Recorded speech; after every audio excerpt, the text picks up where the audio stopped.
Sahabat yang dikasih oleh Tuhan Yesus Kristus, pada suatu ketika ada seorang ayah yang memiliki 2 orang anak.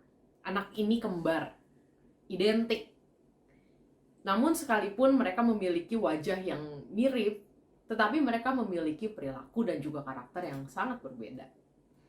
Di hari ulang tahun mereka, sang ayah memberikan satu hadiah yang sangat unik. Berbeda dari biasanya, mereka dibelikan mainan dan juga barang-barang yang mereka suka. Suatu ketika di hari ulang tahun mereka, sang ayah memberikan masing-masing satu kotak berisi tanah. Anak yang satu, ketika ia melihat satu kotak berisi tanah, ia bingung dan juga ia sedikit marah kepada sang ayah. Kenapa ayah memberikan aku tanah? Ini bukanlah sesuatu yang bisa aku pakai untuk bermain dan bersenang-senang. Namun anak yang kedua, kembarannya itu, ketika ia membuka dan juga melihat ada tanah yang diberikan kepadanya, matanya berbinar-binar dan ia mengatakan, "Terima kasih ayah. Tanah ini nantinya akan menjadi tempat di mana bunga-bunga yang cantik akan bertumbuh. Karena mama punya kebun dan juga kebun mama sangat indah. Aku akan memberikan tanah ini kepada mama agar tanah ini bisa dipakai untuk menjadi tempat menanam bunga." Sahabat yang dikasih oleh Tuhan Yesus Kristus, menarik ketika 2 anak ini diberikan satu hal yang sama, satu benda yang sama, tanah yang tidak menarik tentunya bagi anak-anak. Tetapi salah satu dari mereka melihatnya dengan berbinar-binar dan ia tahu bahwa tanah yang nampaknya tidak berguna buat dirinya, ia tahu kepada siapa harus menyerahkan tanah itu dan menjadi indah.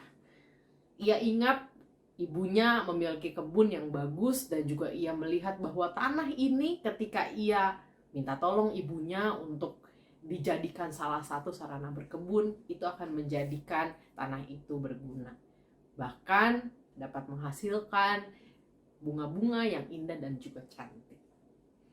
Seperti itulah kehidupan kita ketika kita melihat ke dalam satu situasi, satu persoalan, tidak hanya kepada persoalan itu saja.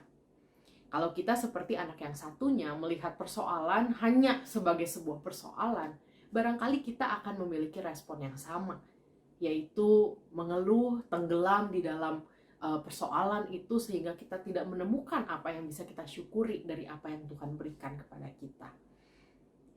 Namun ketika kita melihat bahwa di dalam apapun yang kita hadapi, persoalan, masalah-masalah, kita tahu bahwa kita punya Tuhan yang akan menjadikan segala sesuatu indah pada waktunya.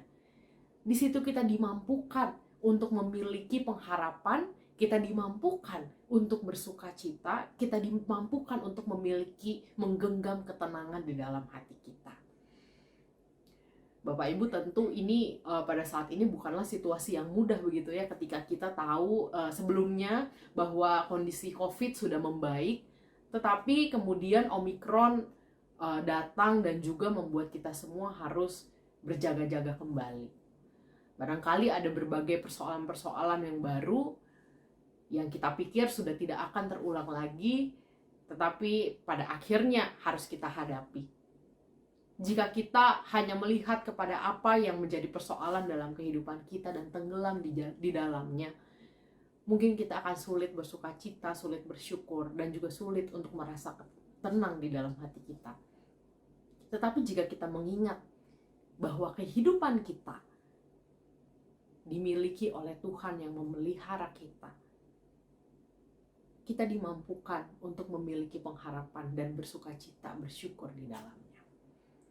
Pada saat ini saya akan membacakan satu bagian firman Tuhan di mana ada seorang tokoh Alkitab di dalam pelayanannya. Ketika ia menghadapi berbagai macam persoalan, ia menghadapi ajaran-ajaran yang sesat, ia menghadapi rekan-rekan yang juga kadang-kadang menjadi batu sandungan. Bahkan ia sendiri harus mengalami yang namanya dipenjara. Ia tidak berputus asa. Bahkan ia mengatakan bahwa ia bersuka cita. Filipi pasal yang pertama ayat yang ke-15 sampai yang ke-19. Saya akan membacakannya untuk kita semua. Ada orang yang memberitakan Kristus karena dengki dan perselisihan, tetapi ada pula yang memberitakannya dengan maksud baik. Mereka ini memberitakan Kristus karena kasih, sebab mereka tahu bahwa aku di sini untuk membela Injil. Tetapi yang lain karena kepentingan sendiri dan dengan maksud yang tidak ikhlas, sangkanya dengan demikian mereka memperberat bebanku di dalam penjara. Tetapi tidak mengapa, sebab bagaimanapun juga Kristus diberitakan, baik dengan maksud palsu maupun dengan jujur. Tentang hal itu aku bersuka cita, dan aku akan tetap bersuka cita, karena aku tahu bahwa kesudahan semuanya ini ialah keselamatanku oleh doamu dan pertolongan Roh Yesus Kristus. Penggalan ayat tersebut ditulis oleh Paulus yang sedang berada di dalam penjara, yang sedang menghadapi begitu banyak cobaan dan juga persoalan dalam pelayanannya, tetapi ia mengatakan, aku akan tetap bersuka cita karena aku tahu bahwa kesudahan semuanya ini ialah keselamatanku oleh doamu dan juga pertolongan Roh Yesus Kristus.